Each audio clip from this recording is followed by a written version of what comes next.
So, today we want to talk a little bit about telecommunication and how broadcast news is changing. Last week you heard Dr. Leslie talking about kind of how we reach audiences from afar and how we have to adapt. This week I want to talk a little bit about how that's changing. So, picture yourself at the end of the day coming home from work and you sit down for 30 minutes straight to watch the news to find out what happened that day. And that's the only way that you're going to find out about the news around the world. Well, that's clearly changed. You get hundreds of tweets, push notifications, text messages, updates throughout the day for any news that's happening, along with checking news online with your favorite news sources. This goes back to thinking about our audiences and putting ourselves in the perspective of our audience, not just to find a story, but to think about what are they finding valuable in a story, or how are they getting that information. So if we think the entire future of news is just we need to prepare information for a 5 or a 6 o'clock broadcast or an 11 p.m. broadcast, we're woefully ignoring huge audience trends. A good example of who's doing this right now is Vice News. Vice News is a little edgy. Their Vice magazine has always been known as being very edgy, but they've tried to create a legitimate news organization entirely through YouTube. As you explore their website, they actually do live updates from things like the Ferguson riots that were happening just last fall. They would actually just take an iPhone, put an extra battery on it, and just stream for hours. And the idea was if someone saw something that was going on, whether it was on Twitter, whether they heard a report, you just tagged into that one live stream and you could immediately see what's going on in the streets. This is incredibly low cost compared to the TV trucks and the satellite trucks and the huge networks that it takes to produce what we know is 24-hour news. Vice also does in-depth documentary reporting, a little bit different from your typical 30, 45-second, maybe minute and a half news package. All of this is really just to get you to think about what is visual storytelling and broadcasting today. The study of telecommunication is really how we get information to people. And this can be through radio, through TV, through mobile. It's a very broad field. So think about how you want to get information to your audience, or really put yourself in the shoes of your audience and think about how do they really want their information sent to them. Again, going back to the journalism section of this course, thinking of your story as a product and testing it and being willing to fail, think about the medium in which you can tell a story and say, okay, this is a great visual story. This thing is happening. How am I best going to get this to my audience? Is it a series of animated GIFs? Is it, a series of short video clips? Is it Instagram video? All of this is still technically broadcast news. So the goal of this section is I want you guys to open up your horizons beyond the traditional 5 and 6 o'clock newscast, thinking that most news is sitting behind a desk and narrating. Most broadcast news now is being done from mobile devices. And as we learned in the public relations section, everybody is sharing their own story and their own message. Now, this isn't to say that traditional, television news is bad or we shouldn't even study it or don't even bother with an internship there. There is immense wealth of knowledge you can learn from that. Same thing in journalism. Just because newspapers are not going to exist in a few years doesn't mean you shouldn't step into a newsroom. There's tons and tons of things you can learn about how to cover stories and how to cover them well. We should study those fundamentals of journalism and communications and telecommunication. Your pacing, how you read a script, how you talk, the inflections in your voice, how you effectively tell a story. We had Mark Little here from Storyful. I gave you that example just a few modules back about kind of their 10 commandments. But he also said something very interesting. He was one of the main broadcasters in Ireland, and when he shows his old news clips to his kids, his children say, "Daddy, why are you getting in the way of the news?"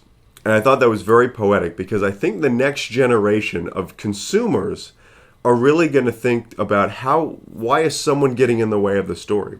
So just like we took that red pen and we circled all those things in the journalism section, think about how you need to remove yourself from the story.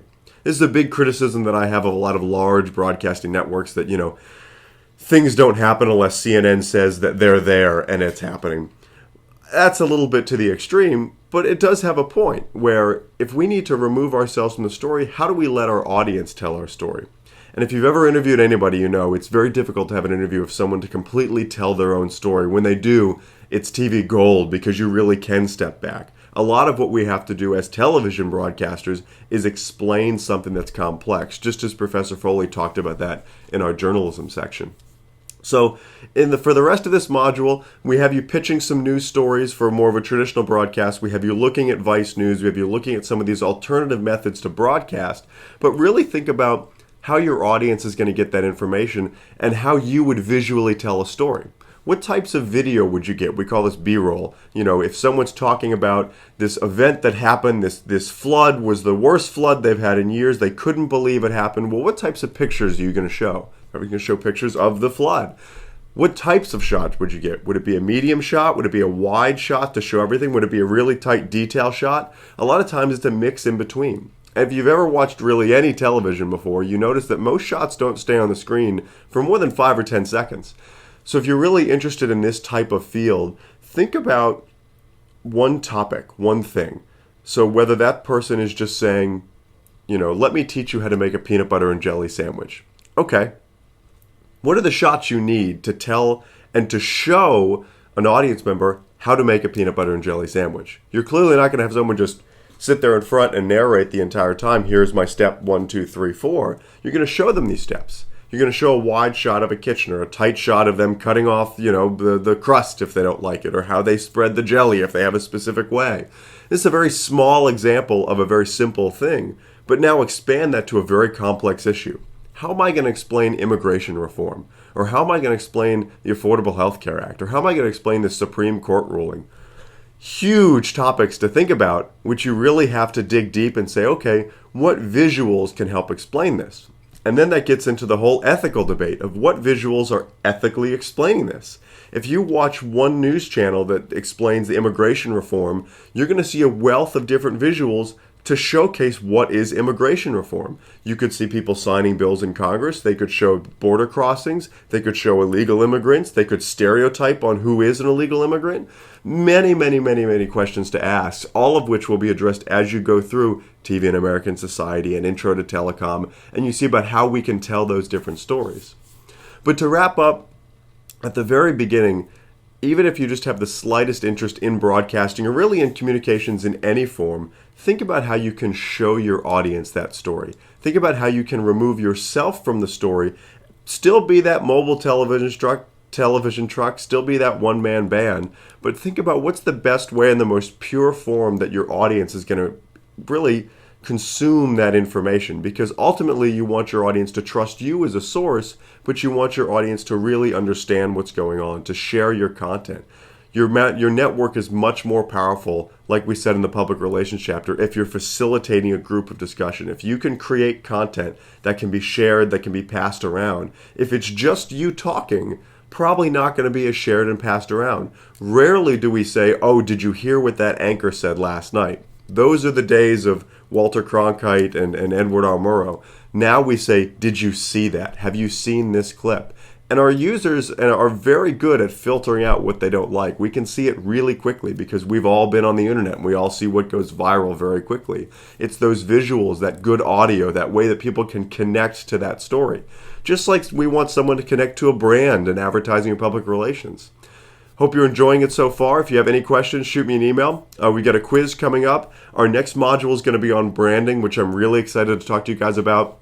It's about taking all these different parts of your profession and starting to put together a package to ultimately sell yourself as a product, to get your first job, to get your first internship. I'm really excited about this section of the course. One last thing, make sure that now we've gone through these 4 modules about our 4 different areas of study, make sure you actually start to think about who you want to shadow, who you want to really spend a day with to look, to see how they do their job. That main paper assignment is going to be, we'll get to the length and the determination of that, but really that assignment is going to be spend a day or an afternoon with someone that does this job that you're interested in. Write about it, record about it, keep a journal about it, write us a paper, and then also at least have 1 or 2 behind-the-scenes photos of what you did that day.